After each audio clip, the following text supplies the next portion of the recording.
মৃত্যুর সময় ওমরের হাল শোনো, আখিরাতের ফিকির আমরাও করি, তারাও করেছেন। হযরত ওমর মৃত্যু মুখে ইহুদির সন্তান আবু লুলু বিষাক্ত খঞ্জর দিয়ে ফজরের নামাজের সময় যখন হযরত ওমরের পেটের মধ্যে চালায় নারী বের হয়ে গেছে, কাপড় দিয়ে পেঁচায়া মসজিদ নববীর ফ্লোরে ওমরকে শোয়া দেওয়া হয়েছে। হযরত ওমর বেহুশ, একটু হুশ হইছে, একজনের কোলে মাথা, একটু হুশ হইছে। হযরত ওমর সাথে সাথে মাথাটা জমিনের উপর রাখছেন। অর্ধ জাহানের শাসনকর্তা মাথাটা জমিনের উপর রাখছেন। জমিন কি পাকা? কথা বলে টাইলস করা, মোজাইক কি ছিল? মাটি মাটি।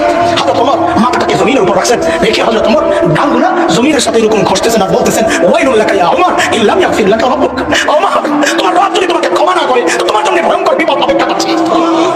ওমরের আখিরাতের এত টেনশন, আর আবু বকরের আখিরাতের টেনশন। হযরত আবু বকর নির্জনে চলে যেতেন দূরে, যারা চিৎকার করে করে কাঁদতেন আর নিজেকে ধিক্কার দিয়ে বলতেন, ইয়া ইবনে আবি কুহাফা, ও আবু কুহাফার বেটা, তুই মানুষ কেন হইলি?